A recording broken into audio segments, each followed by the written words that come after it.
Bun venit la o nouă ediție a emisiunii Ziua se apropie. În minutele care urmează vă prezentăm raportul european de la Bruxelles din aprilie 2025 din seria de rapoarte lunare de acest fel. Tomas Sandell, președintele și fondatorul Coaliției Europene pentru Israel, îi are ca invitați pe Yossi Lempkowicz alături de europarlamentarul olandez Bert-Jan Ruissen și discută despre rolul Uniunii Europene în lupta pe mai multe fronturi a Israelului. Întrebările la care se încearcă un răspuns sunt: de ce parte stă Uniunea Europeană și ar putea aceasta să crească în vreun fel sprijinul față de Israel? Vizionare plăcută.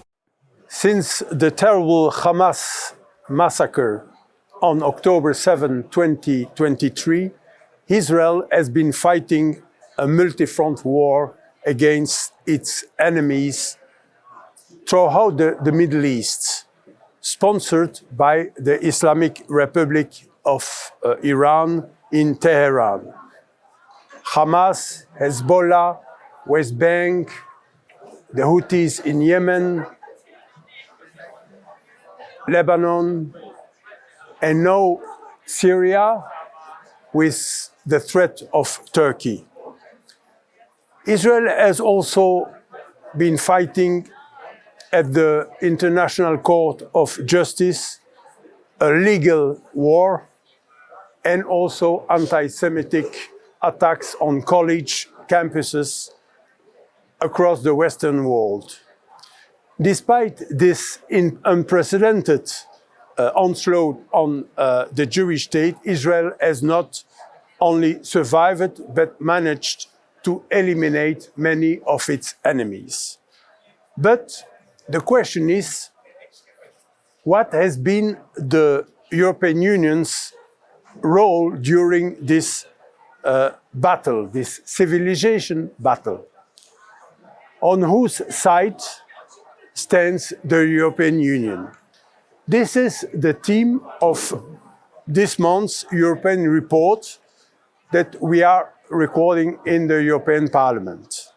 In the studio to discuss this topic, we have with us the new Deputy Chairman of the European Parliament Delegations for Relations with Israel, Dutch MEP Bert-Jan Ruissen.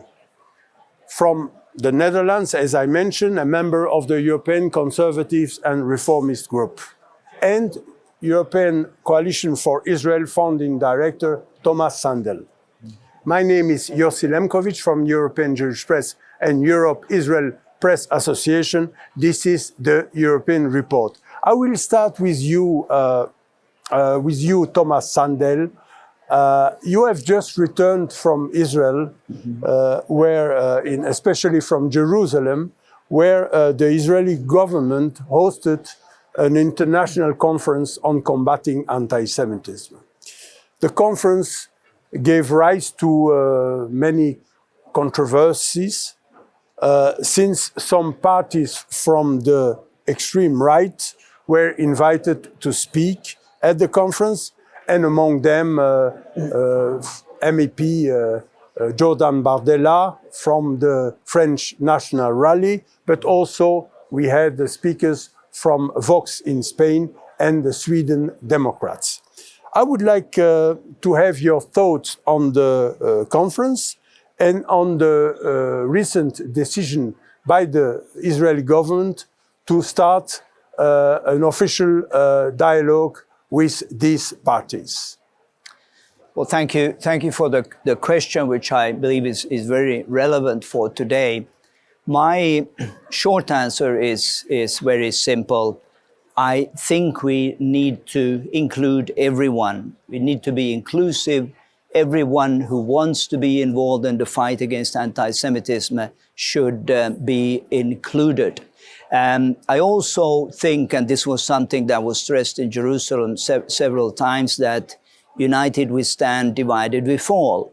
And it is of utmost importance that anyone who are concerned about the fight against anti-Semitism should also be included. There should be a united front. Yes, we can disagree politically in between on issues which are not directly related to this topic, but this should not hinder us from being involved. Let me also say that, to quote Nathan Sharansky, who was one of the speakers the first evening, where he said that it is important to understand about the mutation of anti-Semitism today, so that we also focus more on the real enemies of today and not only of the ghosts of the past.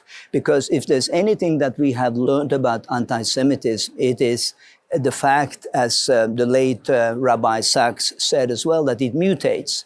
And today, again, to quote Nathan Sharansky, he said, human rights is the new lingua franca of anti-Semitism. And that explains why the very institutions that were set up by the United Nations to protect human rights today are the new super spreaders of anti-Semitism. We're talking about the UN Human Rights Commission in Geneva, but also the ICC and ICJ, which we will discuss later in the program. But finally, let me also take the liberty of quote Nathan Sharansky again. He said, let us be clear that there is anti-Semitism on the political right, on the political left. There's anti-Semitism also at the center. The most important thing for us is that we fight the anti-Semites in our own ranks. But for me, I would add that we also engage with everyone who of a sincere heart wants to be involved. And this has been the policy of ECI for many years and will continue to be so. So for you, what is important is the question, who is good for Jews and for Israel? Absolutely, yes. I don't think we should apply intersectionalities to say that in order to be part of this coalition, you need to have this opinion on green transition, on European federal state, on this or that. There's only one question which is important. Are you sincere in your wish to get involved in the fight against anti-Semitism? This also includes, of course, other forms of racism and xenophobia. But I think the Israeli government made the right decision. MEP Bert-Jan Ruissen, you are the new chairman, as I mentioned, new deputy chairman of the European Parliament delegation for relations with Israel. In this delegation, all parties yes. are represented, yeah. even the patriots, I think. Yeah. What are your own thoughts on the idea of boycotting some parties because of their alleged history of anti-Semitism, past anti-Semitism, like National Rally in France? Yes, well, indeed, what you said in the Israel delegation, all political parties are represented. It's let's say in all the committees and also delegation, all the political parties from the right to the left are all present. That's how it works in the democracy. But your question is about, can we cooperate with people who are really anti-Semitic? Shall we boycott them or not? Well, for me personally, it's very clear. I cannot cooperate with a colleague who is really anti-Semitic. For example, recently, during the remembrance of the Holocaust, there was a colleague, from Poland, Mr. Brown. He started shooting about Gaza during the 2 minutes of silence. Unacceptable. So for me, it's really impossible. For me, it's really red line to work with such a guy who is really anti-Semitic. That's exactly what Tomas said. It's on the other hand, important to realize that you see anti-Semitism everywhere. You see it at the right wing part of the political spectrum. You see it at left parties, and I think talking about this issue, it's important and mainly to listen to, let's say, what are the opinions what are the current opinions of political parties. Don't just political parties just based on statements made in the past, statements made by former leaders in the past, but just parties on their current position.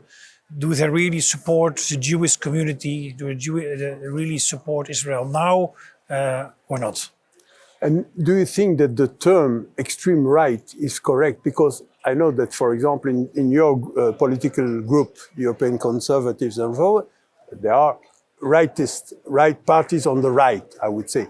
Center right. Yeah. But the extreme right name for these parties, do you think it's correct?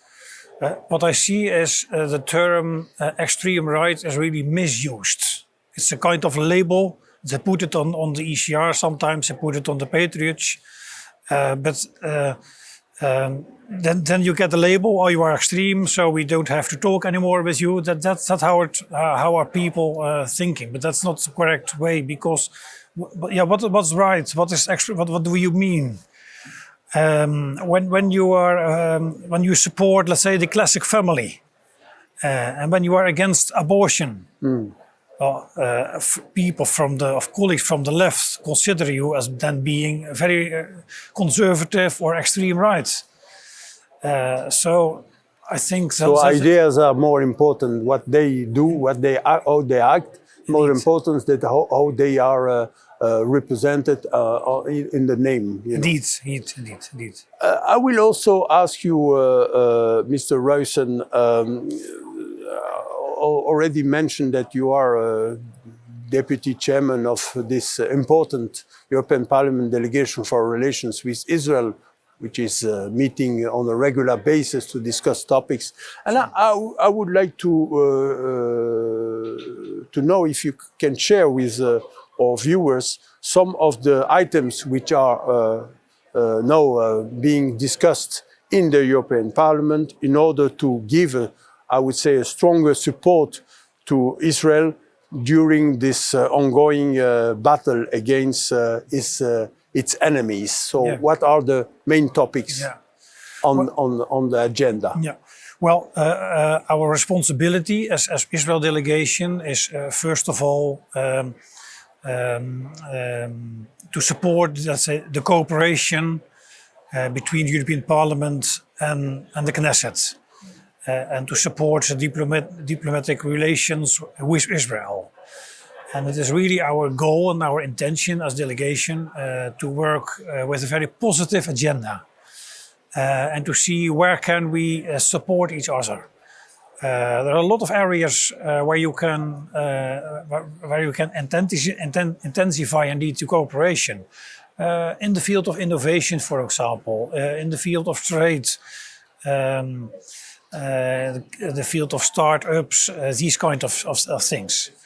But you can imagine that also in our delegation meetings, we speak on a regular basis also about the current situation and about the war. And I think it's really important, especially also for us as members of the delegation, to speak about the war in a very balanced way. We have to underline that Israel has the right to defend itself. We have to underline that Israel is in the fight against a terror organization. But we have also to see that or to realize that the situation in Gaza is also very complex and that people in Gaza are really also suffering. So we have also to speak about, I think with Israel, about what can we do in order to prevent a further war, and how can we prevent that that civilians are targeted. So it's a dialogue with Israel. It's also. a crucial dialogue. It's interaction. And I really, I have the feeling that it is really appreciated also by the Israeli government, especially our focus on the positive agenda to work together with Israel. Tomas Sandell, the host of the conference that you attended in Jerusalem was Israeli Minister of Diaspora Affairs and Combating Anti-Semitism, Amichai Shikli. He was scheduled to speak in this European Parliament last January in the framework of International Holocaust Memorial Day, but the visit was at the end cancelled because of security concerns.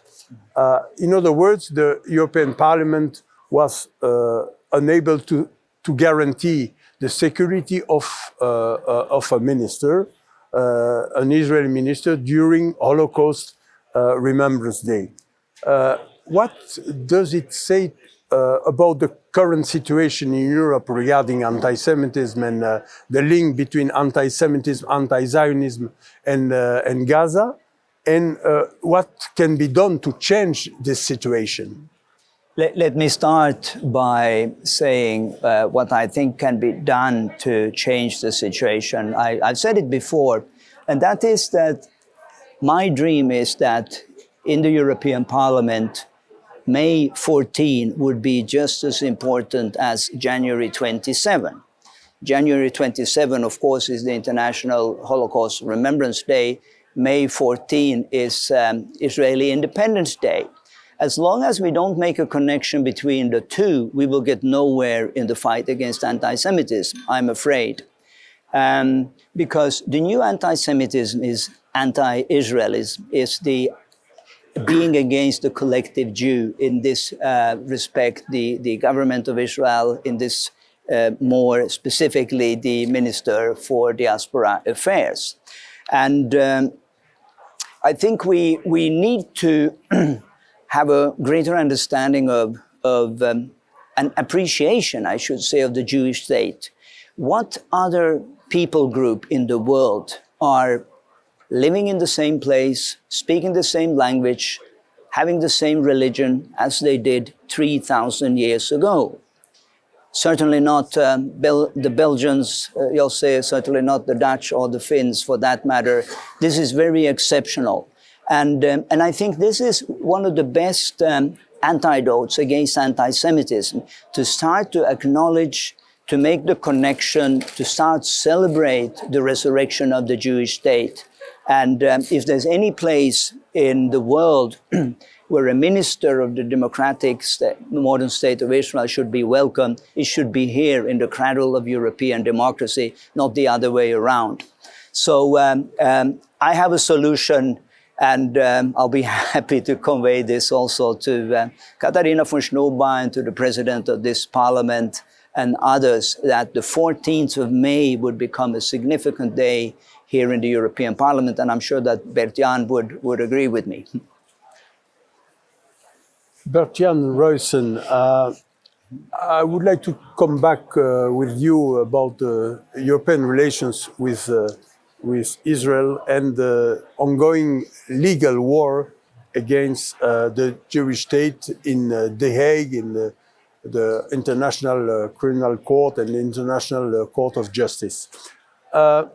We saw the recent visit of Israeli Prime Minister Benjamin Netanyahu in Budapest, Hungary, where he was warmly welcomed and received by the government of Hungary, including Prime Minister Viktor Orban, despite the arrest warrant by the International Criminal Court. I would like to know what can the EU do to distance itself from the arrest warrant, and what did the EU recently announce? Why did the EU recently announce an investment package worth 5 billion euros to the instigator of this legal battle, this legal process, the government of South Africa? What can the European Parliament do to make sure that there are some conditionalities on the investments, or will the EU indirectly support the South African government together with Iran in this legal battle in The Hague, which, by the way, costs millions of euros. Yes, well, what can the EU do? That's your first question in this legal battle. I think, first of all, my advice would be let all the leaders of Europe follow the example of Orban and Trump. What I mean is, let all the political leaders, let the leaders of the different member states receive Netanyahu as Prime Minister of Israel, even friendly as Orban did. Because I fully share your concerns about the ICC arrest warrant, which is very selective, is based on insufficient evidence. So Europe has to make clear that we don't follow that request. But unfortunately, you see a lot of member states who are doubting, are not very clear about their position, are trying to become a bit more neutral. But I think in this case, you cannot be neutral. But talking about South Africa, for example, what about South Africa? Well, indeed, the EU is subsidizing African countries, also South Africa. It's, I think, important to realize that this budget is part of the global gateway and is part of, let's say, the whole package of the supporting the African countries. So there's no, to be honest, a clear link between the ICC and the position of South Africa in the ICC procedure and the subsidy of the EU. But I don't support the request of South Africa. Let's be very clear on that. But it's a bit difficult, complicated, in my opinion, to come with clear conditionalities in this respect, because I fully disagree with South Africa. But it is a right of an independent country, to go to a court and to ask for a request.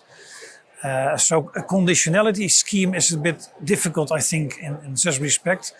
I think it's more important, talking about conditionality, to think about conditionality for the money we give to the Palestinian Authority, in order to stress them to stop with the Palestinian school books. And I think also when we talk about UNRWA, I think also a system of conditionality is really important there. By the way, several countries, member states in Europe have said that, for example, Belgium and also France, that they wouldn't follow the warrant arrest if Prime Minister would visit the country. Yes, so, that's a good signal. That's a really good signal. Yeah. Same question to you, Tomas Sandell, about this South Africa and the subsidies for... Yes.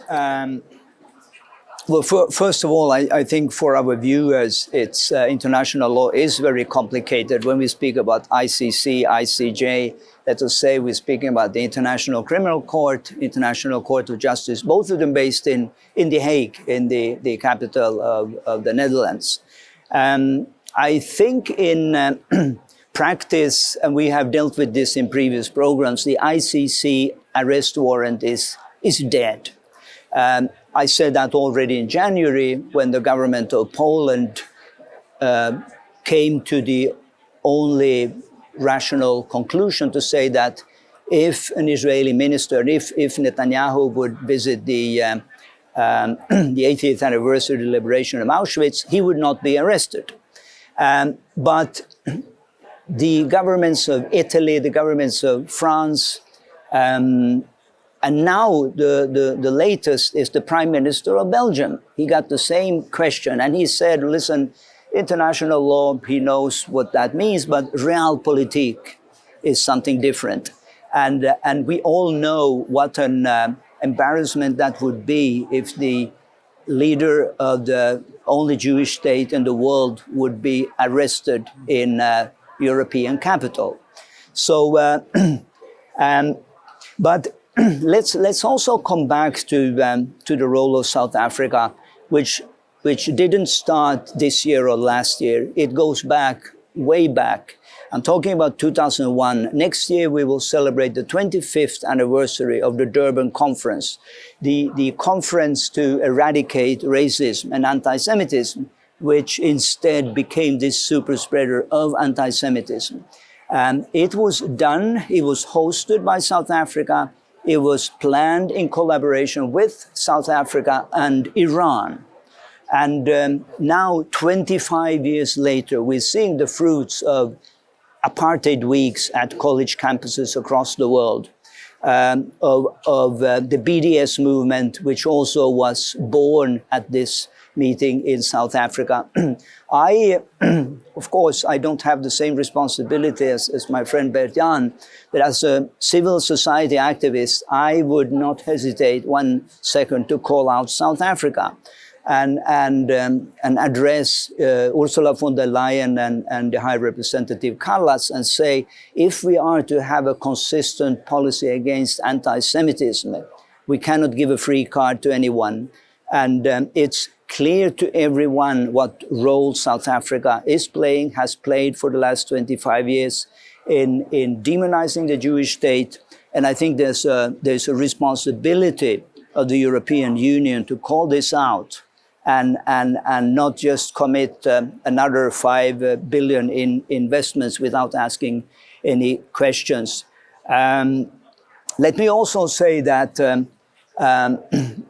not next year, but in November this year, we will be marking the 50th anniversary of the UN resolution, Zionism is racism. So everything comes in cycles, and we need to remain vigilant so that we don't let this new, in this case, global left Islamist agenda of anti-Semitism using human rights as a fig leaf to give it any acceptance. And that's why I believe just as much as it is important that we look at the anti-Semitism on the political right, especially in the United States today, that we are aware of this evil scheme by those who are really the enemies of the Jewish state. This brings us to an end of this edition. I would like to thank both MEP Bert-Jan Ruissen and the founding director of the European Coalition for Israel, Tomas Sandell, for joining this program. My name is Yossi Lempkowicz, and you just watched the European Report. See you again next month.